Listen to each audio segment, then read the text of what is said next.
Bueno, pues vamos a comenzar. Sí, El día de hoy, la verdad es que, bueno, pues como saben, es la sesión de cierre, ¿no? De este curso de 4 sesiones. así es. Ha sido un curso que, bueno, pues creo que hemos trabajado bastantes cosas. Y hoy me di a la tarea de preparar, sí en la línea de lo que estamos trabajando, pero apoyándome mucho en una lectura un tanto más literaria, digamos, del adolescente. O sea, es decir, voy a entrarle un poco por la literatura, un poco por el cine, un poco por incluso el arte, ¿no? En algún sentido, como para que también podamos no quedarnos con esta lectura a veces acartonada de lo conceptual, ¿no? Y de lo teórico, sino ver que a veces en lo contingencial, ¿no? Está esta experiencia vívida de lo que sus hijos pueden vivir y lo que vivimos todos cuando fuimos adolescentes, ¿no? Entonces, vamos a trabajar hoy en esa línea y pues espero que pues, a partir de esta última sesión de cierre podamos salir como enriquecidos con algunas reflexiones muy puntuales. Entonces, voy a ubicarme en donde nos quedamos la otra vez y de ahí voy a comenzar. La vez pasada nos quedamos exactamente aquí, ¿no? Les recomendaba esta película, ¿no? Acerca de 2 metros de ti. Y un poco como pues, en la idea de que esta película, si la han podido ver, si no, pues en cuanto tengan ahí un respiro, un tiempo, bueno, poder pensar esta idea de el amor en estos tiempos de distanciamiento, ¿no? Y la sexualidad, sobre todo nos empezamos a cuestionar en relación al tema de la sexualidad en los adolescentes porque pues decíamos, ¿cómo le están haciendo en este tiempo, ¿no? Como una de las preguntas que resonó fue, ¿cómo están ligando, por ejemplo, ¿no? En este tiempo de pandemia. Y es como lo que les compartía la otra vez, si alguien tuvo ahí la oportunidad de leer, ¿no? Estas reflexiones de los chicos a propósito de esta película que les compartí, pues mucho justo es esta dificultad, ¿no? De poder como encontrar, a veces algunos encuentran como la manera de acercarse a un chico o una chica que pues ya les gustaba antes, ¿no? De la cuarentena, o seguirle en Instagram o darle like a alguna de sus fotos y demostrar que hay un interés, ¿no? Que hay un gusto, una atracción, ¿no? A veces el Instagram hoy se utiliza mucho en los chicos para eso, ¿no? El darle un like a la imagen del otro para que el otro sepa que no le es indiferente, ¿no? Y a partir de ahí ya pueden pasar cosas. Puede ser que haya una respuesta, puede ser que haya una conversación, o puede ser que quede solo en cuántos followers, ¿no? Cuántos seguidores tengo, ¿no? Pero de alguna manera pensar ahora en estos tiempos donde no se le puede tocar al otro, donde no se le puede, pues algunas veces no se le puede ni siquiera ver de cerca, solamente mediante una pantalla, pues cómo está atravesando esto el adolescente. Entonces, también esta sesión de cierre, pues va a necesariamente a tocar el tema de la sexualidad, porque además yo siempre pienso que si uno trabaja un curso en relación a las adolescencias y no habla de sexualidad, no sé de qué estamos hablando. O sea, yo sí creo que necesariamente es un punto eje, es un punto crucial la sexualidad para hablar de los adolescentes. Entonces, en ese sentido, vamos a comenzar, ¿no? A hacer como un breve recorrido por algunas, pues, obras, películas y recomendaciones que también podría ser para que quien se sienta convocado, pues, invitado a verlas o a leerles, pues pueda hacerlo. Por un lado, por ejemplo, a propósito pues, de los jóvenes y a propósito de las pandemias, ¿no?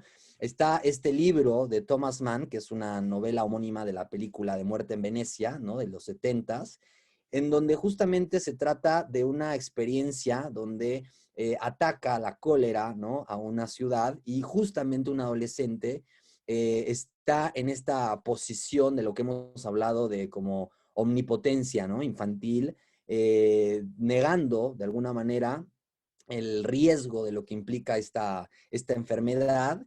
Y entonces empieza a contarse un juego donde él está escapando de la seducción de un músico que quiere como robarle su juventud, ¿no? Esa juventud perdida de este hombre que de alguna manera a partir del lazo con el joven, ¿no? Es como quiere como recuperarla de alguna forma, ¿no?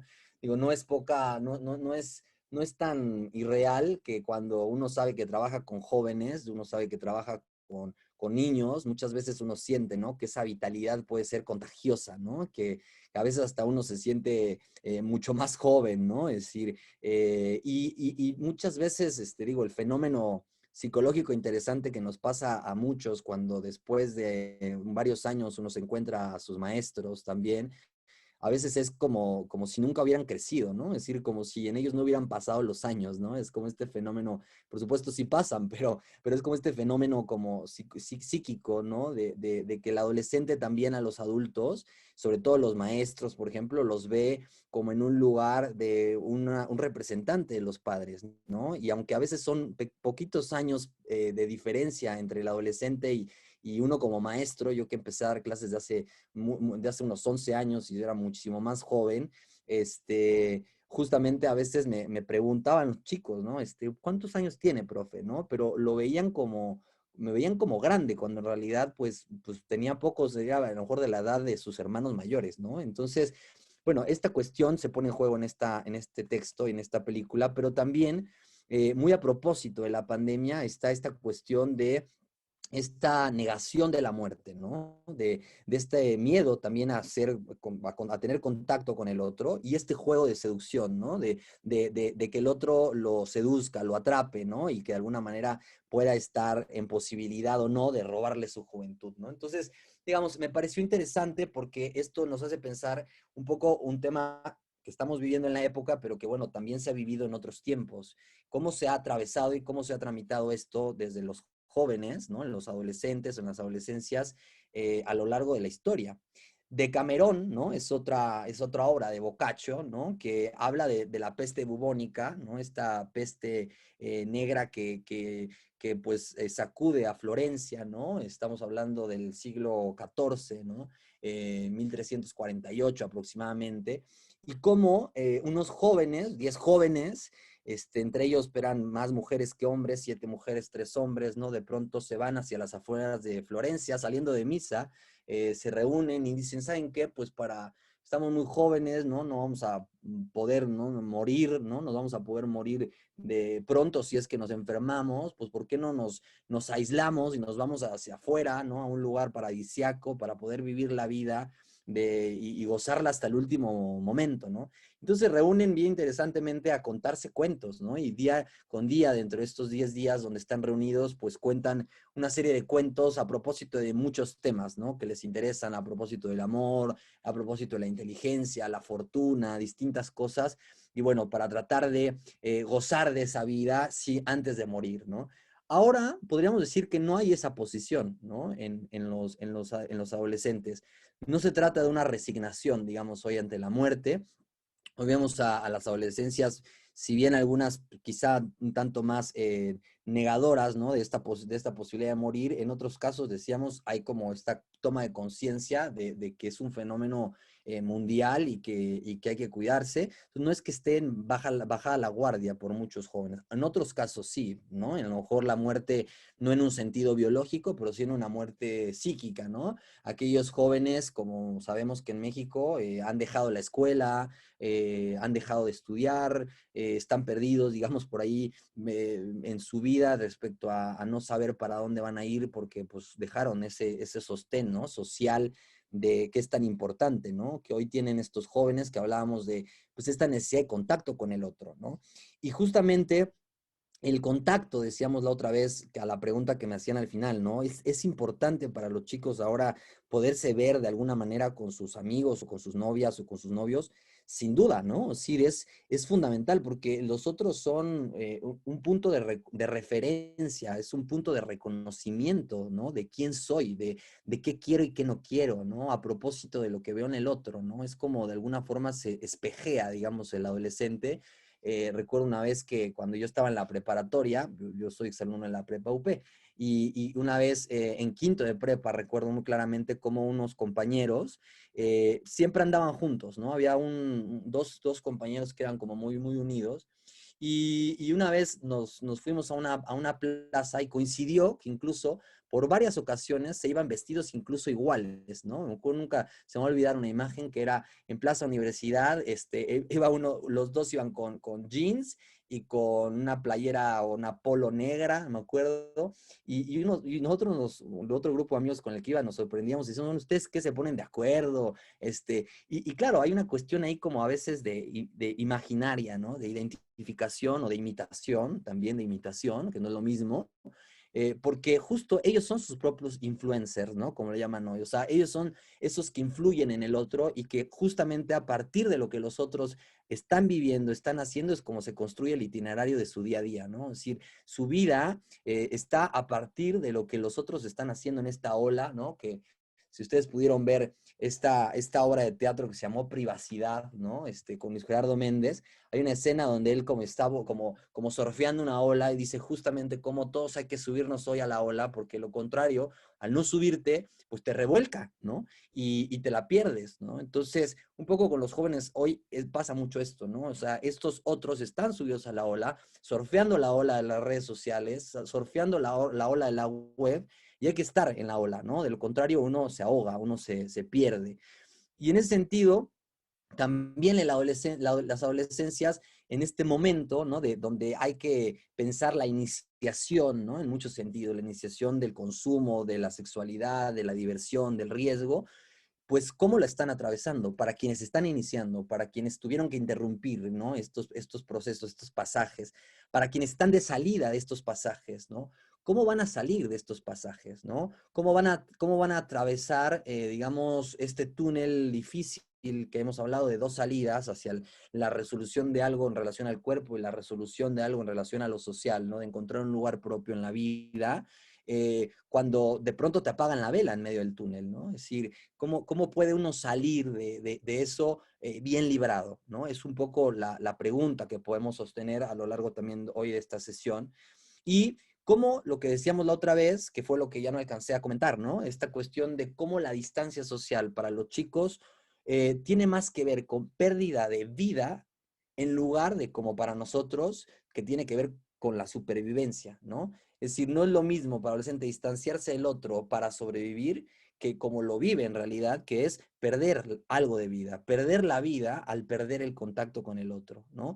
De ahí que en muchos sentidos hay estos síntomas de pronto que parecen, ¿no? Importante subrayar, que parecen o son estados transitorios depresivos, ¿no? O anedónicos, donde no hay como cierto placer por las cosas o no querer hacer ciertas cosas, porque de pronto aparece un repliegue, ¿no? En el propio cuerpo, incluso me atrevería a hipotetizar, ¿no? No lo puedo asegurar, pero yo creo que en lo que he escuchado, al menos, estos chicos que hoy día no han podido tener contacto alguno, ¿no? Con alguno de sus amigos, son los que de pronto algunos están presentando más dificultades de esta índole, ¿no? Estas posiciones un tanto más como que al menos a la lectura de los padres, ¿no? Que me han consultado o que me han hecho ver estas cosas, tienen que ver con una posición más depresiva, ¿no?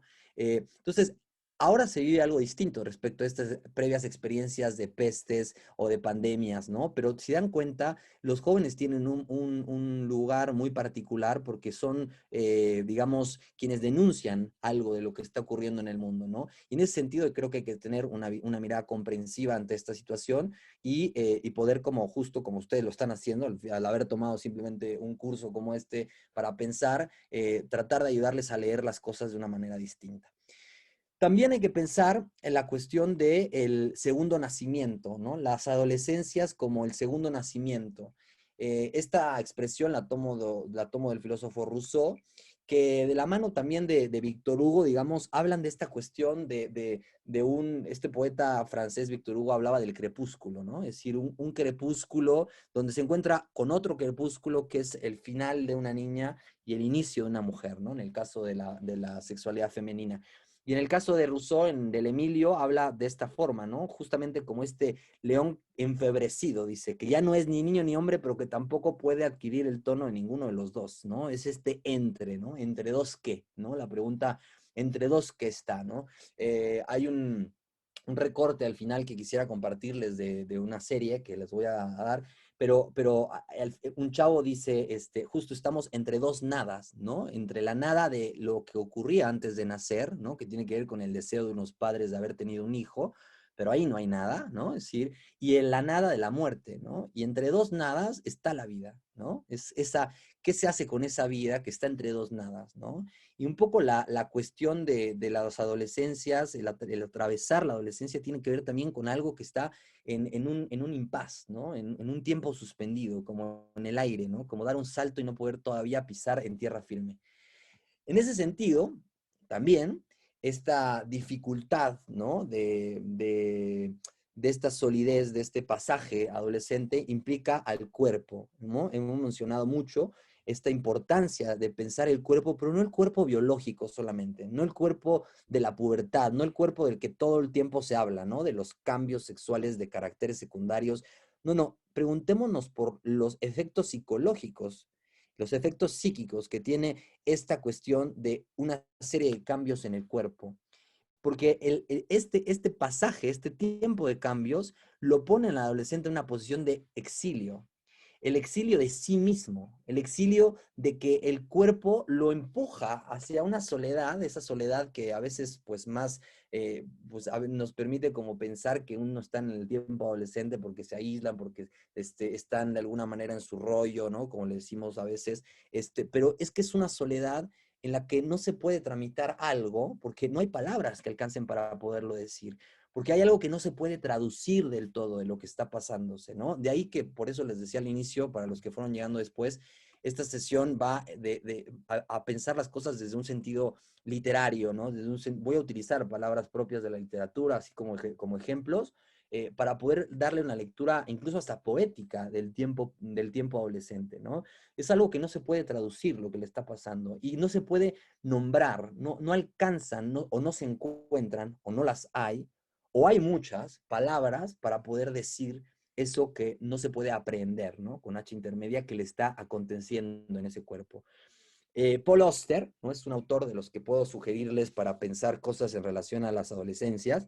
Él tiene esta frase, ¿no? Que dice, el mundo está en mi cabeza, mi cuerpo está en el mundo, ¿no? Es decir, ahí hay una cuestión de desfase, se dan cuenta como de algo que se cruza, ¿no? Que se desencuentra, ¿no? En la experiencia de la vida y que además Paul Auster tiene, digamos, muchos libros, pero es dos en particular me parecen interesantes. Uno es La invención de la soledad, y el otro es 4321, ¿no? Al menos son los que puedo yo como usar de referencia en este sentido, en donde justo él habla del tiempo adolescente. En La invención de la soledad habla de un joven, de él mismo, ¿no? De manera autobiográfica, que tiene que encontrar en la escritura una manera de hacer un lazo con su padre, ¿no? Es decir, un padre ausente, un padre con el que no tuvo una relación cercana, pero a partir de escribir, ¿no? Una novela a propósito de él, dándole un cuerpo, una imagen, un personaje, ¿no?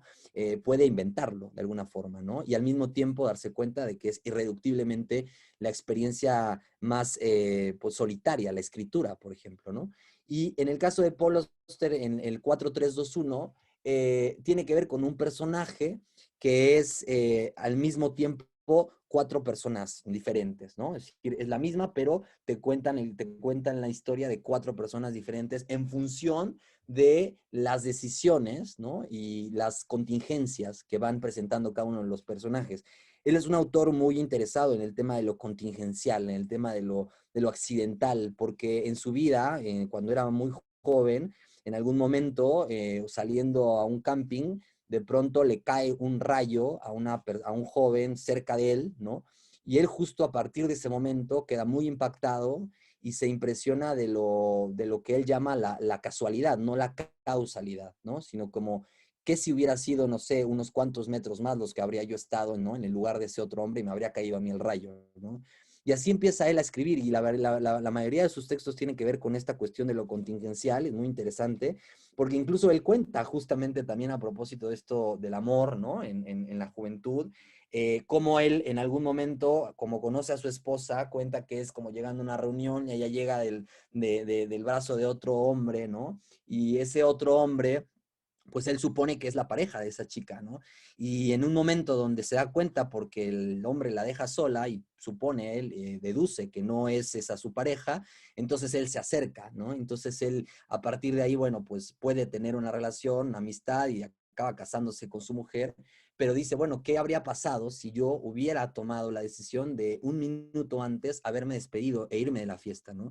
No habría podido conocer a esa chica, ¿no? Es decir, y a veces es un poco el pensamiento también propio de los adolescentes, ¿no? Es decir, donde creen que pueden tener la certeza, ¿no? A veces de que una decisión los puede llevar a el destino, ¿no? Es decir, como si hubiera un destino, casi casi como propio de los griegos, de la tragedia griega, donde ya está escrito y lo tendrían que haber encontrado. Y de no abrir la puerta correcta, se estarían perdiendo, ¿no? De haber elegido lo correcto.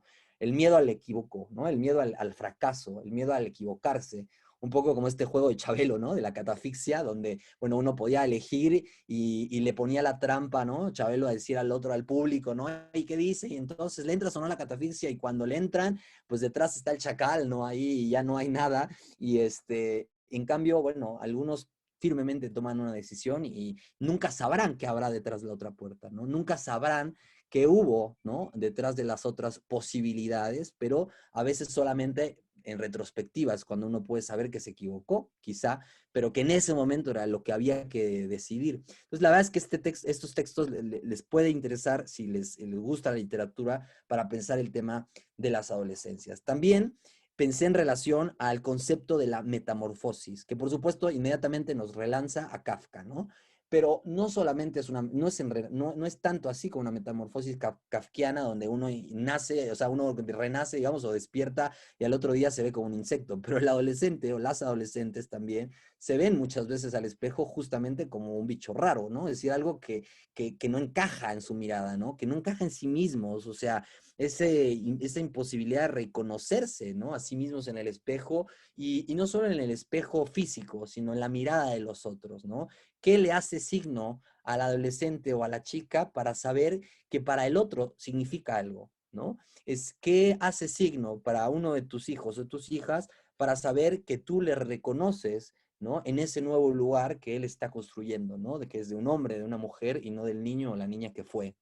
La metamorfosis como una metamorfosis, la propongo, o sea, como la metamorfosis individual y singular de cada hijo, de cada hija y cada hijo que tengan, en ese sentido, ¿no? De ese atravesamiento hacia algo que va a irrumpir, ¿no? Algo nuevo, ¿no? Algo que va a surgir y que no sabemos hacia dónde y hacia dónde va a dirigirse y cómo se va a contener.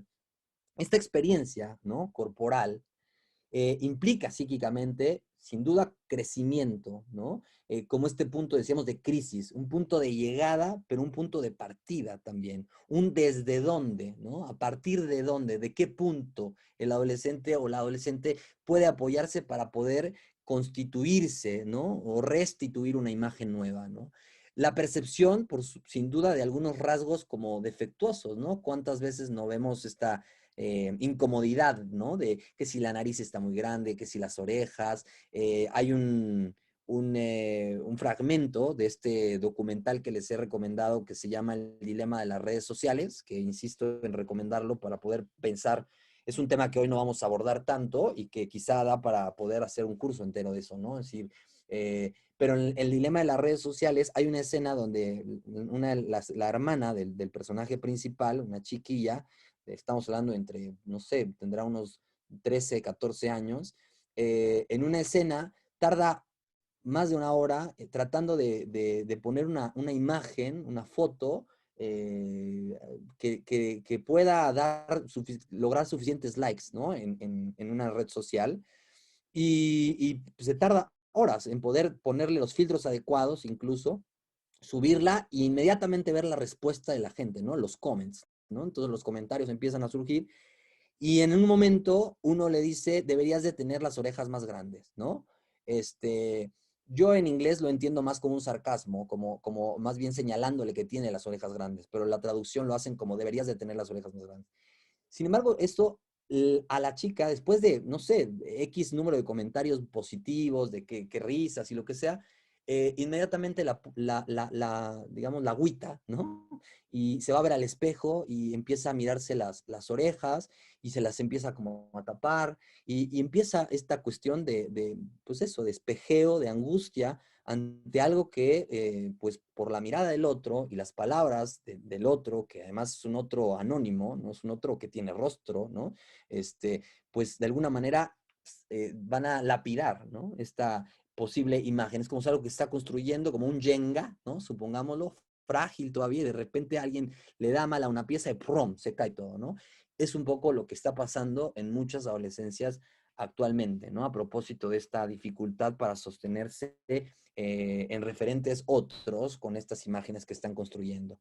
El crecimiento también implica una preocupación por la enfermedad, ¿no? Y esto estamos hablando de lo estructural en el tiempo adolescente. ¿Qué se puede pensar si esto, o sea, se piensa hoy en la pandemia, ¿no? O sea, es decir, ellos se preocupan por estar sanos, ¿no? Pero también se empiezan a preocupar por la enfermedad de los otros. Hablábamos de la preocupación muchas veces que tienen por la salud de sus padres, ¿no? Y por la salud sobre todo de sus abuelos, ¿no? Esta tercera generación que para la vida de nosotros significa muchísimo. Uno cuando explora en el historial clínico de un paciente o cuando uno quiere saber algo de la vida de uno para conocer su historia, uno debe de irse a las generaciones, no solo a la generación de los padres, es que hay que preguntarnos por la generación de los abuelos también, ¿no? Estén o no vivos, porque esto es una herencia transgeneracional, la que también nos van dejando un legado los padres, la familia, ¿no? Entonces la enfermedad es algo que juega un papel importante, ¿no? El otro día, a propósito de este punto de la enfermedad, ahora que lo recuerdo, en una sesión, en una clase, ahora hacíamos breakout rooms y entonces cada uno tenía que como contarle al grupo de breakout room algo que no supieran. Hicimos un ejercicio de la ventana de Johari, ¿no? Y esta ventana pues tiene un área que es un área ciega de la personalidad, ¿no? Entonces, digamos que querían de alguna forma ampliar su área pública, ¿no? Contándole algo a los demás, ¿no? Para poder reducir esa área oculta, ¿no? Que son esas cosas que saben de ellos, pero que los demás no. Entonces, cada quien compartía lo que quería. Y entonces, uno de ellos justamente dijo, yo tengo miedo de morir de una enfermedad terminal, ¿no? Yo tengo miedo de morir de algo así como cáncer, o sea, y me da muchísimo miedo, y bueno, lo decía con otras palabras. Pero eso, ¿no? Es decir, ¿cómo es que el joven, que podríamos siempre los adultos reprocharle a los jóvenes, ay, pues estás muy joven, tú eres muy sano, ¿no? Tú ni te preocupes, se preocupan, ¿no? Se empiezan a preocupar por algo del orden de la salud. Y es interesante porque justamente lo que está en proceso de este cambio corporal, como causa angustia, como es algo que no se puede explicar, como es algo que no se puede entender, evidentemente apunta hacia algo también de orden mortal, ¿no? Hacia la posibilidad de envejecer, de que el cuerpo ya duele cuando hace ejercicio, de que eventualmente el cansancio es mayor, de que eventualmente pues, hay una serie de sensaciones distintas a como, o incluso imposibilidades, ¿no? Es decir, a veces los adolescentes en el tema deportivo, por ejemplo, la flexibilidad, en el caso de los varones es evidente cómo se limita, ¿no? Ya no llegan a la punta, ya no pueden subir su pie a la cabeza, ¿no? Y eso a veces dicen, bueno, ¿qué onda, no? ¿Qué está pasando acá? Es como si empezara a ser rígido una estructura, se empieza como a cristalizar un cuerpo, ¿no? Entonces, esta cuestión de envejecer apunta también a preguntarse en consecuencia y el envejecimiento de mis padres y el envejecimiento de mis abuelos y por lo tanto entonces no son infinitos, son finitos. Y por lo tanto lo relanza a su propia finitud, ¿no? Es decir, todo esto tiene que ver con un mecanismo inconsciente, ¿no? Pero es algo que está atravesándonos todo el tiempo cuando estamos en ese momento. Por lo tanto, esta imprevisibilidad de lo que reacciona en el cuerpo, una erección, una primera menstruación, estos sueños nocturnos, ¿no? Estas poluciones nocturnas que tienen los adolescentes, todas esas sensaciones que son imprevisibles muchas veces, que los exceden más allá de ellos, precisamente apuntan a la cuestión de una constitución sexual, ¿no? Es decir, a una posición como hombre o como mujer en el mundo, ¿no? Ya no como niño. Pero no hay un saber respecto a eso. Entonces, ese desconocimiento les hace sentir pues, cierta opacidad, ¿no? Cierta como dificultad, ¿no? De poder quitarse un poquito los gogles, digamos, que les permitan ver las cosas con el color que son. A veces lo ven demasiado negro, a veces lo ven demasiado de colores, ¿no? Pero esto implica la corporalidad. En ese sentido, la sexualidad en el adolescente tiene que ver con la muerte y tiene que ver con algo que hace como frontera, ¿no? A una imposibilidad de decir. La muerte y la sexualidad a veces dificultan el que el chavo pueda y la chava pueda decir algo de eso. O sea, es como algo que no se puede nombrar, ¿no? Es algo que no se le puede explicar al otro. Incluso cuando es muy frecuente que los chavos y las chavas en sus reuniones, no sé, los recreos, ¿no?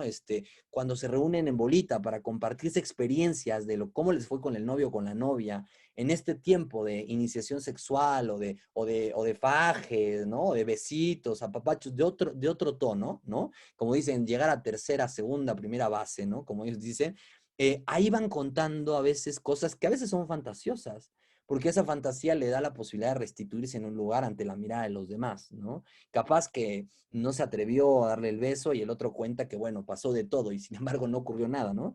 Estaba muerto de miedo. Pero eso igual no lo puede decir, igual se lo dice a uno o a una nada más, ¿no? Pero el resto del grupo sigue sostenido en esa imagen que para los demás es importante sostener del otro, ¿no? Pero aún queriendo contarlo todo, ¿no? Aún queriendo contar con lujo de detalle, yo recuerdo también como muchas veces los adolescentes en los relatos que cuentan de sus experiencias pues de noviazgo, de alguna escena que cuentan cuando tuvieron un desencuentro, una pelea con la novia o el novio, cuentan hasta el más mínimo detalle a veces y no alcanza a veces la sesión para contar todo, ¿no? Y dicen, bueno, ya ni te pude decir lo que te quería contar, pero porque justo es esta cuestión de querer contar todo, como si se pudiera, ¿no? Como si se pudiera, pero no alcanza a poderlo decir las palabras, no alcanza a poder como tocar eso que se sintió, ¿no? Y que no se puede explicar. En ese sentido, yo le recomiendo una obra, ¿no? De un dramaturgo alemán que se llama Frank Wedekind, que se ha hecho ya después una obra de teatro propiamente y se ha representado en múltiples espacios.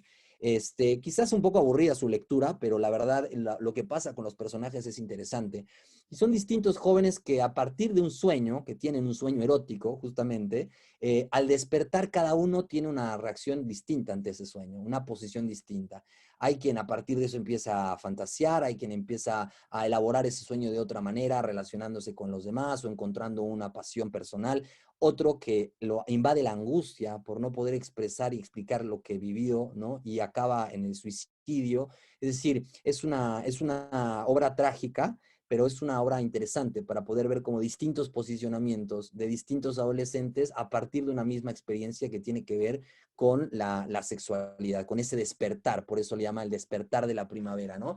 Y si pensar la primavera, porque bueno, ahí florece, ¿no? Las flores, ¿no? El sol, es un renacer, ¿no? Como lo decía Rousseau, es segundo nacimiento. Pero a ese nacimiento, al igual que cuando uno nace, le tienen que poner a uno un nombre, ¿no? Hay que nombrar ese nacimiento, incluso el bautizo, ¿no? Tiene que ver con un acto simbólico, donde se reconoce al otro. Y después viene la presentación, ¿no? A los 3 años de un niño, donde se le presenta socialmente, ¿no? Al otro, a los otros, al mundo social, ¿no? Es decir, todo esto también tiene implicaciones psíquicas, ¿se dan cuenta? O sea, nombrarme, ¿no? Ponerme un nombre, no cualquier nombre, el nombre que nos ponen, tiene historia, ¿no? Tiene cosas imaginarias de los padres, ¿no? De por qué le pusimos ese nombre y no otro, ¿no? Muchas veces la discusión es de los nombres, ¿no? A mí me gusta tal y me gusta tal.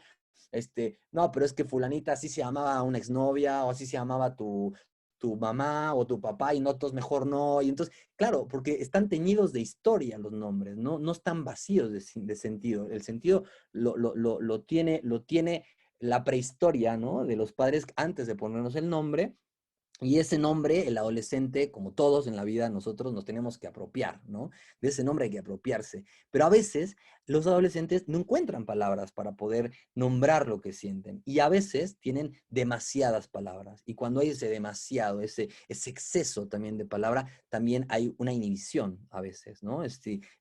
Aparece el acto, ¿no? Y el extravío y el sentirse perdidos, ¿no? Y hablar a partir de los actos y no de poner en juego la palabra. Hay una película que les puedo recomendar para poder como ver justo todo este proceso de crecimiento. Es una película que tiene un mérito importante respecto a cómo fue filmada. Se llevó a cabo a lo largo de 12 años la filmación. Es decir, los personajes principales tuvieron que verse precisamente desde siendo unos niños, a empezar la prepubertad, la pubertad y justamente el tiempo adolescente hasta donde, bueno, culmina en el momento de donde el personaje principal llega a la universidad. Pero es interesante ver los avatares, ¿no? De este crecimiento en esta película que se llama Boyhood, ¿no? Que va contando la historia de, sobre todo del personaje principal y su hermana en una familia, ¿no? Que pues, mudanzas, ¿no? Bodas diversas, ¿no? Relaciones difíciles en las escuelas, enamoramientos, desilusiones amorosas, ¿no? Es decir, cosas que son propias de este tiempo. Entonces también esto se los podría como recomendar de manera importante. En ese sentido, con lo que hablamos, hay que reconocer que hay dos coordenadas puntuales, entonces, en relación a la sexuación, a la sexualidad. Cuando digo sexuación, es cómo el joven se posiciona como hombre-mujer ante el otro sexo, ¿no? Es cómo se reconoce ante el otro sexo. Que no es lo mismo a veces como sexualidad, la entendemos como, ¿no? Esta es esta cuestión más biológica. Pero psíquicamente es pensar en la propia corporalidad, que implica todos los efectos psíquicos que ya hablamos, y la relación con el otro. Hay un texto de Silvia Tubert, una escritora psicoanalista española que ya falleció, que tiene un texto que se llama Un extraño en el espejo, la crisis adolescente, y ahí hay bueno, hay muchos fragmentos de chicos y chicas que dan como testimonio de algunos textos que le pide escribir esta psicoanalista, que les pide escribir un texto como sobre la sexualidad, sobre el cuerpo, sobre los hombres o las mujeres, ¿no? Y sobre su primera menstruación y su primera eyaculación, en el caso de los varones. Y justamente ahí retomo un ejemplo que dice un joven: la sexualidad es algo sorprendente, que surge del amor de un hombre y una mujer, es decir, ahí está la relación con el otro, es algo que surge en nuestro cuerpo, ¿no? O sea, el amor implica al cuerpo y implica al otro, ¿no? Cuando encontramos un intento de amor por el cuerpo sin el otro, estamos hablando de esta cuestión como auto, ¿no? Es decir, autoerótica, podríamos pensar en lo masturbatorio en los adolescentes, ¿no? Podríamos pensar en el narcisismo, en esta cuestión como de un goce autista ahora con los gadgets, ¿no? En este ensimismamiento que a veces es temporal, ¿no? Es decir, pero a veces, pero muchas de las veces tiene que ver con esta dificultad de encontrarse con el otro sexo, porque encontrarme con el otro sexo implica angustia, implica que el otro me puede rechazar si le busco, si le miro, si le hablo, ¿no? Me puede ignorar, a diferencia de otros objetos, ¿no? Que más hoy en la sociedad consumista que vivimos, pues pueden ofrecer esa certeza de una satisfacción y sobre todo una satisfacción de tipo inmediata, ¿no? Ya hablaré también de estos otros objetos con los que un adolescente puede intentar resolver algo de esta encrucijada, ¿no? El tiempo sexual en la adolescencia. También podemos ver cómo en el lado del varón, ¿no? No podemos generalizar. Yo detesto las generalizaciones, pero es con fines, digamos, de entender algunas cosas, ¿no? Es decir, en los varones y en las mujeres, cada uno, cada una, atraviesa por distintos tiempos, ¿no? Pero podemos ver a veces que en el adolescente varón hay una preocupación más en respecto al tema del cuerpo por la fuerza, por esta cuestión viril de la fuerza entendida como virilidad, ¿no? Es decir, la tonicidad, la estructura, el cuerpo musculoso, esta capacidad física, esta potencia. Cuando del lado de lo femenino a veces encontramos lo estético, ¿no? Encontramos esta preocupación por la gordura, que hoy también se ven muchos varones, ¿no? Esta cuestión de ciertos aspectos ya más de orden erótico, ¿no? De la imagen, ¿no? Ya no es solamente el cuerpo de niña, de si se ve bonito o no, la trencita o el moñito, sino, bueno, ya es esa blusa contornea un cuerpo que es distinto, ¿no? Ese legging, esa falda, ¿no? Es decir, no tiene el mismo significado, ¿no? No tiene el mismo sentido.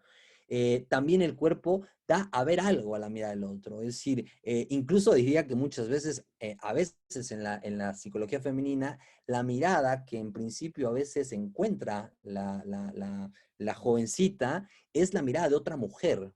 Es decir, se da a ver a veces a otra mujer que valida esa posición femenina respecto a esa otra mujer. Una otra mujer que pueda ser para esa chica representante de la feminidad, ¿no? Que le dé como, que le abra la pregunta sobre qué es ser una mujer, ¿no?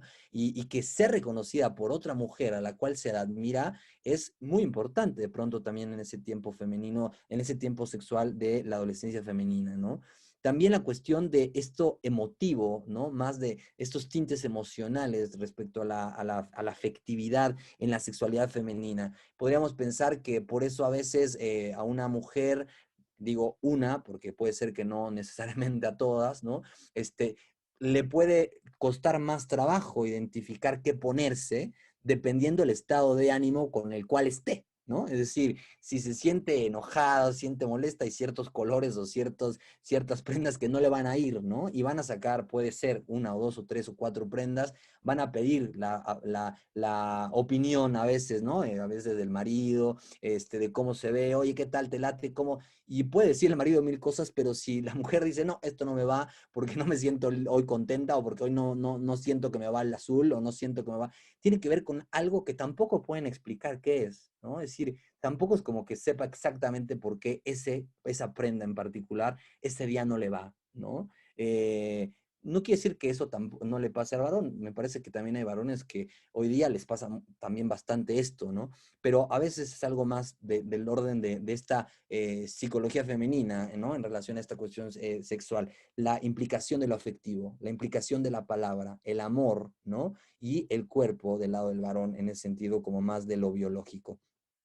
Respecto a esto, quise hoy compartirles un fragmento que si ustedes me permiten voy a leerles tratando de no leerles brevemente y con una tonalidad que pueda como interesar, ¿no? E invitarlos a imaginar la escena de una fábula que se llama Daphnis y Chloe. Es una fábula quizá no muy conocida porque es un escritor del siglo II, se llamaba Longo, y de hecho es lo único que él escribió, ¿no? Y de hecho lo critican mucho por cómo la escribió. Sin embargo, me pareció muy interesante para poder pensar justamente esta dificultad que implica para uno como adolescente saber qué hacer cuando se encuentra en ese momento de la irrupción de esta sexualidad en el cuerpo, ¿no?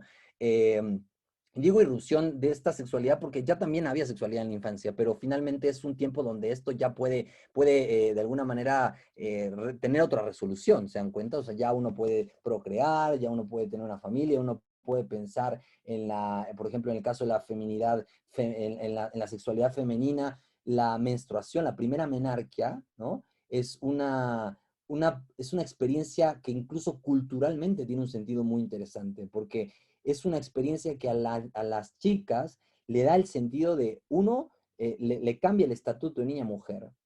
Por otro lado, a partir de ese reconocimiento de ello, también abre la posibilidad de la fecundidad.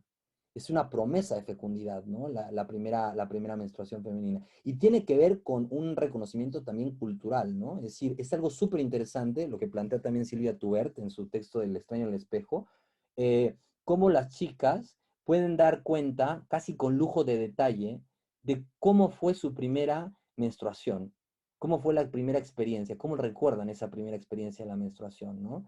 Puede ser en algunos casos normal, tranquila, ¿no? Sin angustia, en algunos casos dolorosa, en algunos casos aparece el asco, a veces la vergüenza, en algunos casos el dolor, pero normalmente tiene que ver con algo también, volvemos al punto de lo afectivo, ¿no? Y de un cierto como detenimiento en los detalles que puede como historizar, ¿no? Las mujeres ese momento, que es un momento sin duda significativo para la historia de vida de una mujer, ¿no? Más allá de cómo fue, es un punto de clivaje, es un punto y aparte en la vida, ¿no? En cambio, lo que pasa con los varones respecto a la primera eyaculación es muy diferente. Por ejemplo, es algo que no recuerdan cómo fue. Muchos ni siquiera se acuerdan cuándo fue su primera eyaculación o cómo fue, porque está vacía de sentido. En la cultura, no, en la inscripción que como seres sociales que somos, no tiene una representación, digamos, lo que para el varón puede representar esa primera eyaculación. A veces, pues claro, hay un cambio de estatuto, sin duda hay algo que al chico le dice que ya no es niño, le pasó algo, que ya no es hacerse pipí en la cama, ya es algo distinto. Muchos chicos se sabe que esconden la ropa interior o la pijama, ¿no? Después de haber tenido una polución nocturna, es decir, no saben qué hacer con eso, ¿no? No saben qué hacer con eso que el cuerpo expulsó sin su control a veces, ¿no? Pero no tiene una significación afectiva, no tiene una significación cultural, social, y a veces ni siquiera se lo cuentan a nadie, ¿no? No lo hablan con su padre, no lo hablan con nadie. En cambio, las chicas muchas veces lo habla inmediatamente con su madre, ¿no? Es decir, o con el padre también, ¿no? Entonces, bueno, ¿qué pasa cuando estos chicos están en este tiempo? Daphnis y Chloe, como dos jóvenes, ¿no? Que eran, además, eran jóvenes que crecieron con ovejas y carneros, ¿no? De alguna manera les voy a contar cómo es que en ellos aparece este no saber hacer con la sexualidad, ¿no? este punto de, bueno, ¿y ahora qué hacemos, no? Cuando nos encontramos en el cuerpo a cuerpo. Entonces dice, la fábula Daphnis y Chloe, ¿no? Del novelista Longo, del siglo II, muestra dos niños pastores. Él, ¿no? De cabras y ella de ovejas. Crecen en el campo y son amigos de pequeños. Llegan a la pubertad y comienzan a gustarse, a sentirse atraídos el uno por el otro. Algunos fragmentos voy citando. Sentían alegría al verse, pesar al separarse, estaban inquietos, querían algo y no sabían qué. Algo falla. Daphnis no sabe cómo abordar a Chloe. La angustia lo invade. En ese punto preciso, el despertar sexual empuja, pero el saber le falta.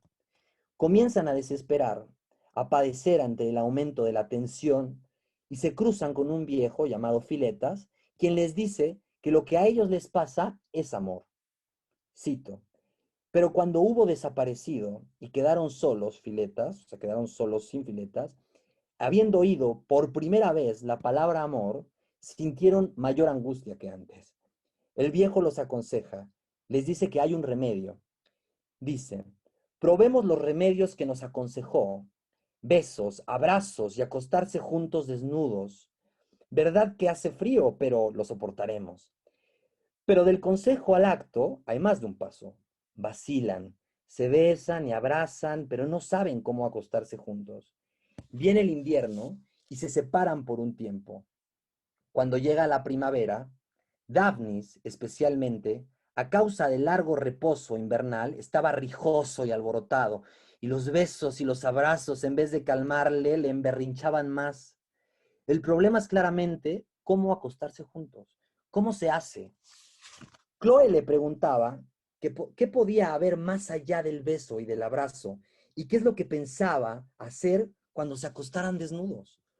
Lo que los moruecos hacen, ¿no? Estos carneros, ¿no? Lo que los moruecos hacen a las ovejas y los machos a las cabras.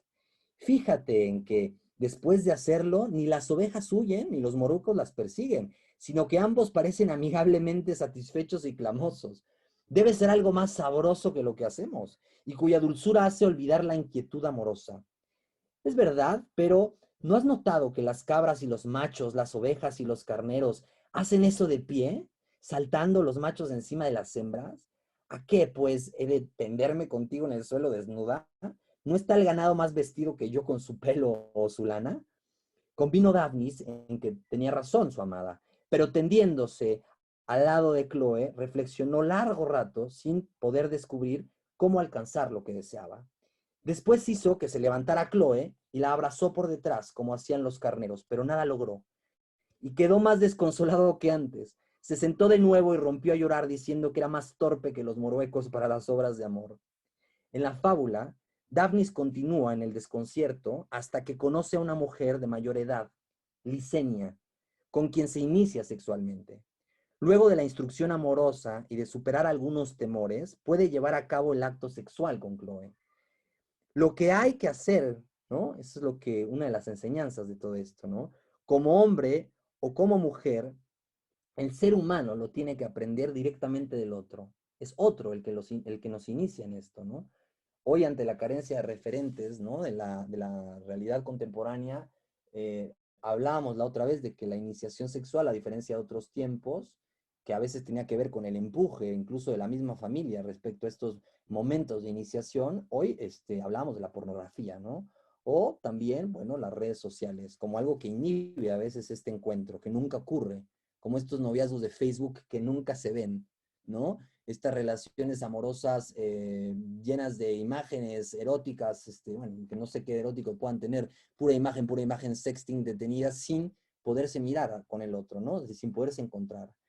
Daphnis y Chloe, a pesar de aquel alboroto musical, se acostaron juntos y desnudos, y se besaron y abrazaron, sin pegar los ojos ni un instante, como las lechuzas. Daphnis hizo a Chloe lo que le había enseñado Licenia, y Chloe comprendió entonces que lo que antes hicieron en el bosque y al amparo de los arbustos no había sido más que juegos de pastorcito. Déjenme cerrar aquí el silencio porque alguien abrió el micrófono. Ya está. Entonces, bueno, ellos se dan cuenta de que no habían hecho más que juegos de pastorcillos, ¿no? O sea, lo que habían vivido antes no se equiparaba, ¿no? A lo que pudieron vivir, digamos, a partir de este encuentro. Y en ese sentido, también recuerdo también el caso de un texto que leía justamente de Juan Mitre, de un adolescente de 14 años que de repente llega a una sesión con, diciéndole al psicólogo, ¿no? Que descargó de internet el manual del seductor, ¿no? Y entonces, pues bueno, le cuenta que pues ese manual del seductor, un poco así como la película de Hitch, no sé si la han podido ver, ¿no? Este experto en seducción, y de alguna manera, pues le cuenta, ¿no? Que a partir de ese manual es como va a pretender cómo conquistar a una chica. Semanas después llega como bastante molesto y decepcionado de que el manual pues no funcionó, ¿no? Y de que evidentemente la chica no pudo responder, ¿no? A eso como debía ser, ¿no? Y así lo enfatiza el autor diciendo que el chico pensaba que así es como debía ser, ¿no? Como un manual lo explica. La realidad es que para esto no hay ningún manual, ¿no? No hay manual, no hay protocolo, no hay algo que al adolescente le permita saber de antemano cómo debe actuar ante ese momento, ¿no? Y cuando uno está en esa experiencia, ¿no? Y una invitación siempre es recordar esa primera experiencia nuestra, ¿no? Como hombres, como mujeres, ¿qué representó? ¿Qué significó? ¿Qué afectos aparecieron ahí? ¿No? ¿Qué palabras? ¿Las hubo? ¿No las hubo? ¿Se pudo hablar con alguien de eso? Es un tiempo absolutamente interesante, ¿no? Pero enigmático, porque no se puede transmitir, no se puede como a veces traducir lo que se sintió en ese primer encuentro. El adolescente está en esta búsqueda de encontrar el lugar y la fórmula.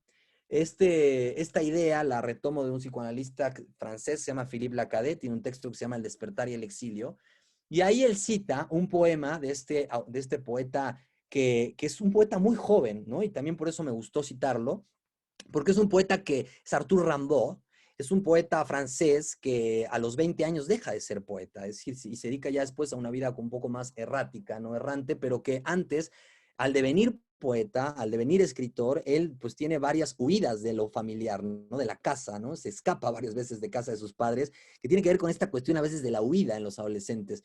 Hace unos días me hablaba un hombre justamente a propósito de este tema de la huida, ¿no? Del escape adolescente, eh, que bueno, en este caso se trata de un joven de 17 años que está desafortunadamente intoxicado, ¿no? Parece que se metió varias pastillas de diazepam y bueno, estaba intoxicado y se fue, se perdió, él es de Guerrero, se perdió ahí por las playas hasta que lo encontraron unos días después, ¿no? Un par de días después. Ahora me hablaba el padre muy angustiado para saber si había posibilidad en México de poderlo internar, ¿no? En alguna clínica. Pero justamente este evento de jóvenes escapando de su casa no es tan poco frecuente, ¿no? Llega a ocurrir y a veces tiene que ver con una especie de escape, ¿no? De una cuestión de vagabundeo, decíamos, pero que a veces terminan en algunos casos perdidos en ese vagabundeo. Y a propósito de ese vagabundeo, Rimbaud escribe un poema que se llama justo así, Vagabundos, y que Philippe Lacadet, yo lo retomé de su texto, donde recorta una frase en relación a esto. Dice el poema, bueno, el fragmento de poema, y errábamos, ¿no? La errático, y errábamos, alimentados con el vino de las cavernas y la galleta del camino, apremiado yo por encontrar el lugar y la fórmula. Eso busca un y una adolescente, ¿no? Poder encontrar el lugar y la fórmula. Es un paradigma del tiempo adolescente. ¿Cómo encuentro el lugar donde situarme y la fórmula para poder encontrarme, ¿no? En esa búsqueda, lo que se llaman las conductas de riesgo, sobre las que hoy no voy a exponer mucho, en algún momento hice una conferencia que intitulé Riesgos de Actualidad, ¿no? Porque tienen que ver con estas conductas que tienen que ver con el acto más que con las palabras. Hoy, por ejemplo, es muy común el tema de jóvenes que llegan a la consulta por cuestiones de cortarse el cuerpo, ¿no? Hacerse heridas en el cuerpo, lo que se llama el cutting, ¿no? Eh, También por una serie de eventos, pues, que tienen que ver con una especie de vacío, ¿no? Es un vacío que los empuja a verse, por ejemplo, sometidos a distintos retos virales, ¿no? En redes sociales que a veces implican incluso la resolución con el suicidio, ¿no? Como aquel reto de la ballena azul que en algún momento se llegó a vivir en redes sociales junto con otros retos de adolescentes, ¿no? Es decir, una serie de conductas que tratan de encontrar una fórmula, una solución a este conflicto, ¿no? Que tiene que ver con el cuerpo, que tiene que ver con eso que incierto, con eso que no se sabe, que no se sabe cómo responder a eso y se responde de manera salvaje, digamos, ¿no? Con estas conductas que le llaman conductas de riesgo. También es cierto que hoy ese buscar cómo encontrar un lugar y una fórmula en el mundo ante la mirada de los demás, ante la mirada de los otros, finalmente, y este es el recorte que les decía que voy a hacer hoy en relación a las redes sociales, sin profundizarlo, da las redes sociales, ¿no? Esta chica hace un par de días me llegó al Google, ¿no? Noticias, una noticia del Universal, donde esta chica que se llama Charlie D'Amelio llega a los 100 millones de seguidores en TikTok. Eh, Cristiano Ronaldo me parece que es el que más tiene, 240 millones, ¿no? Pero bueno, Cristiano Ronaldo, en su cuenta de Instagram, que además la tiene abierta desde hace más años que esta chica, que abrió su cuenta en el 2019, según dice la noticia. Y lo interesante es, bueno, saber y ver qué es lo que esta chica hace en estos videos, ¿no? Por ejemplo, digamos, aquí yo lo tenía ya abierto para que no tengamos que hacer esto. Es una chica que se hizo famosa principalmente por bailar, ¿no? Es decir, por subir ciertos videos a TikTok, que saben que son videos cortos, ¿no? Muy breves, pero haciendo algún tipo de baile. Lo interesante también, lo interesante y lo complejo, que no sé si sea producto del marketing, pero también de la tragedia, ¿no? Es lo que hay detrás, digamos, de esta historia de esta chica. Que de alguna manera pues se ha vuelto viral, ¿no? Para todos los chicos y todas las chicas de todas las edades. Empezó a un público meramente adolescente y después pues ya ha también atrapado la atención de distintos adultos. Estamos hablando de 100 millones de seguidores, ¿no? eh, es que ella declara también tener un problema de orden alimenticio, ¿no? Dice un desorden alimentario. Les digo que no sé, porque no conozco la historia de esta chica, ni tampoco de la familia, eventualmente desde los adentros, pero también es cierto que hoy esta cuestión de los desórdenes alimenticios, que están también como otras de las cuestiones por las que más se consulta hoy, en los desórdenes alimentarios, en el caso más de las chicas, no digo que no ocurran varones, pero sí ocurre mucho más en las chicas.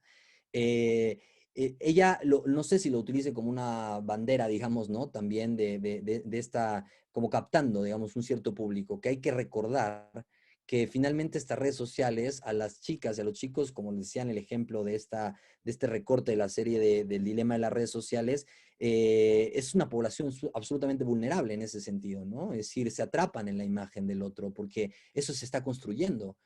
Es como tomar elementos de esa imagen del otro para poderme armar un cuerpo, para poderme armar una imagen propia.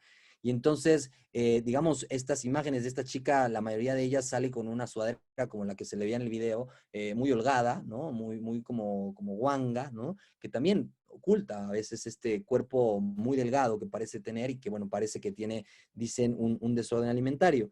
Y hace poco, justo, algo, digamos, que también es muy de época, resulta que están criticándola, ¿no? Ahora en redes sociales, todo esto lo sé a partir de esta noticia, ¿no?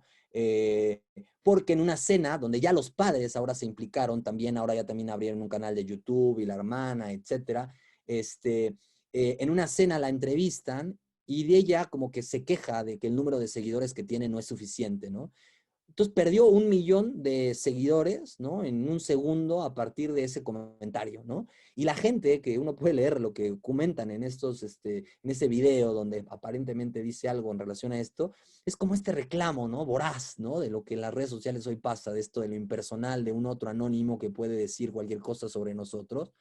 Y dice uno, bueno, ¿qué tipo de identidad se está constituyendo hoy los jóvenes, ¿no? Esta identidad moderna donde la ventana es una ventana virtual no es la ventana, que Arthur Rimbaud, este poeta que cité, hablaba cuando uno estaba en la infancia o en el tiempo puberal, mirando por la ventana de la habitación hacia una afuera, que liberaba quizá de la angustia de sentirse oprimido por los padres dentro del hogar, ¿no? Es decir, es como ahora escuchaba una serie también vaya, la verdad es que fue accidental, ¿no? Pero una serie donde estaban unas reclusas y una le decía a la otra que quería salir, ¿no? A propósito del encierro, ¿no? Quería salir y la otra reclusa le decía, bueno, yo te puedo ayudar, ¿no? Y la otra pensaba que le iba a ayudar a salir de alguna manera, de una forma chueca, ¿no? Y no, le pinta en la pared una ventana, justamente con gis, una ventana abierta, ¿no? Y le dice, bueno, por esa ventana puedes salir, imaginar, ¿no? El mundo y que estás con quien quieres estar.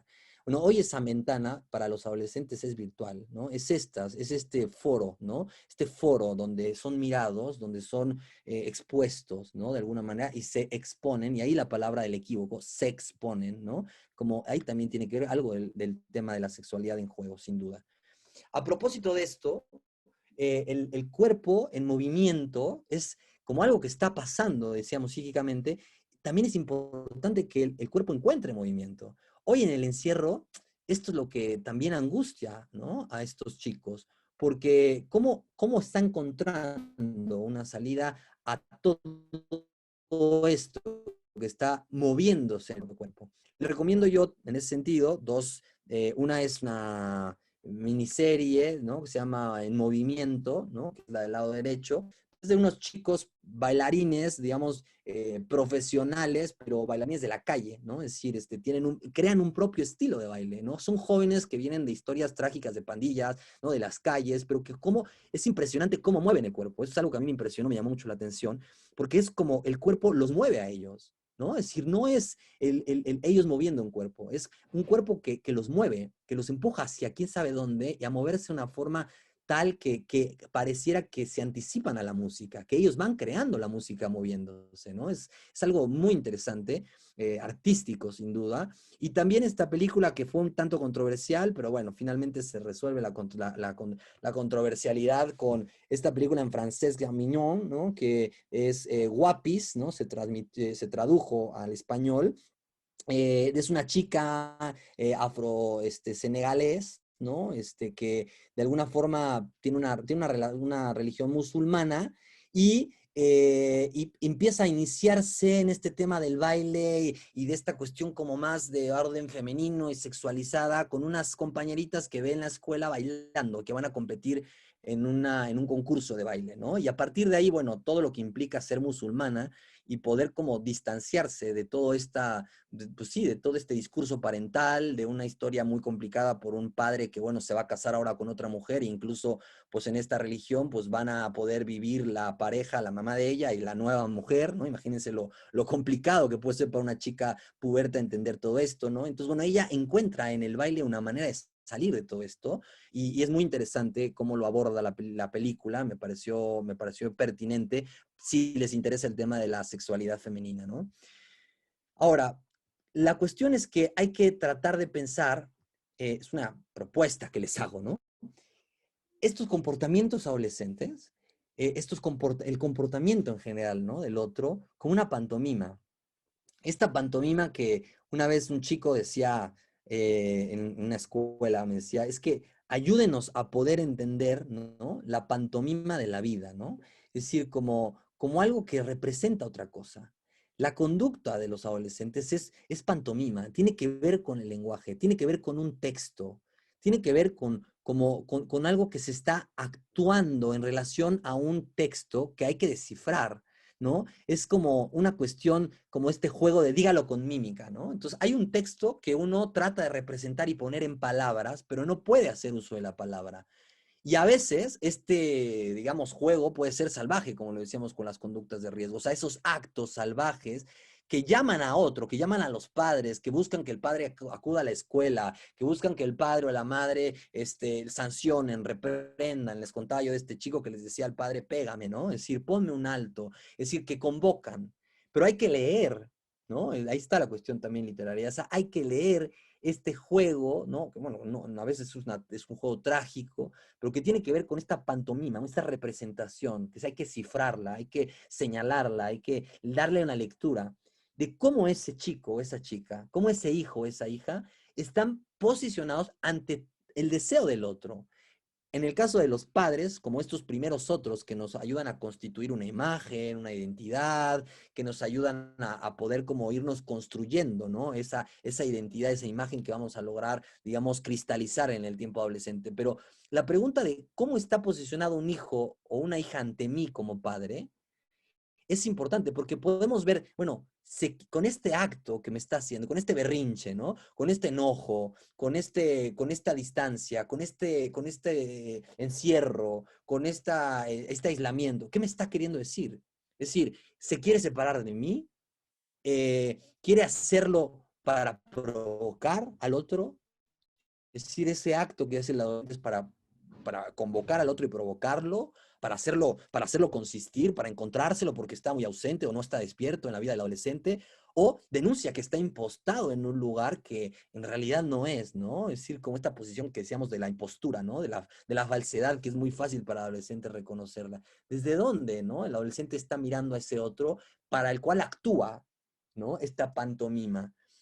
Entonces, en ese sentido, una propuesta por supuesto, es una lectura. Los trastornos llamados de conducta, muchos hoy tipificados y clasificados en un sinnúmero de adolescentes como TDA, como depresivos, como trastorno oposicionista desafiante, muy propio ahora de los tiempos en la adolescencia. Si lo leemos desde otro lugar, si lo leemos como una pantomima, como un texto que no es conocido ni por uno, ni por él mismo o por ella misma, quizá le podemos dar otra, digamos, lectura que abra posibilidades a otras posibilidades de resolución también, y no a la etiquetación que encierra y enclaustra a ese chico o esa chica a responder desde eso que fue, desde donde el lugar que fue nombrado, ¿no? Es decir, si yo le doy la tipificación de eres este depresivo, eres TDA, ¿no? Esta cuestión del ser, ¿no? Y no algo que está pasando, me parece que tiene otro tipo de consecuencias. Es como cuando uno lee algo y lo malinterpreta. A partir del equívoco de la interpretación es que también uno tiene efectos sobre el sentido que tuvo para uno lo que leyó. De igual manera pasa con el tiempo en ese sentido adolescente. Y lo que uno puede buscar como adulto es tratar de ayudarle al chico a encontrar esa narrativa propia de la existencia, esa propia historia, ¿no? Que está escribiendo y que en el tiempo adolescente necesita tomar pluma en mano y poder empezar a escribir con sus propias palabras, ya no en la repetición ecolálica de las palabras de los padres, de las palabras de los maestros. Por eso es tan bueno que los chicos cuestionen y a veces nos critiquen y a veces expresen que están disconformes con el argumento y que sepan expresar eso. Es tan importante porque eso tiene que ver con este intento de restitución de una imagen. El otro, cuando hablo del otro, lo hablo con este otro en mayúscula. En psicoanálisis leemos la cuestión de el otro con minúscula como el otro semejante y el otro con mayúscula como este otro a partir del cual estoy en referencia, ¿no? A partir del cual se va a ir como tejiendo mi existencia. En el caso, por ejemplo, de ciertos personajes históricos, ciertos personajes famosos reconocidos en medio del arte, en la literatura, podríamos pensar que el otro para Jorge Luis Borges fue la poesía, ¿no? Es decir, ese otro que le permitió escribir y escribir y escribir a su pesar incluso, a veces ni siquiera teniendo ganas de hacerlo, ¿no? No es fácil escribir, a veces uno lo romantiza, ¿no? La escritura, pero es dolorosa, es cansada la escritura.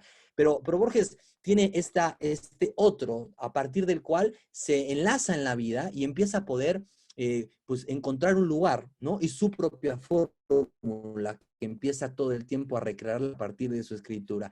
Picasso con la pintura, ¿no? Digamos, Jacques Lacan, un psicoanalista que yo leo mucho, bueno, a partir del psicoanálisis, un paciente, el dinero, otro, la mujer, la pareja, ¿no? ¿Cuál es ese otro para el adolescente? ¿Cuál es ese otro para ese hijo, esa hija adolescente que hoy está en este proceso, obviamente, de búsqueda y tratar de encontrarse con ese otro?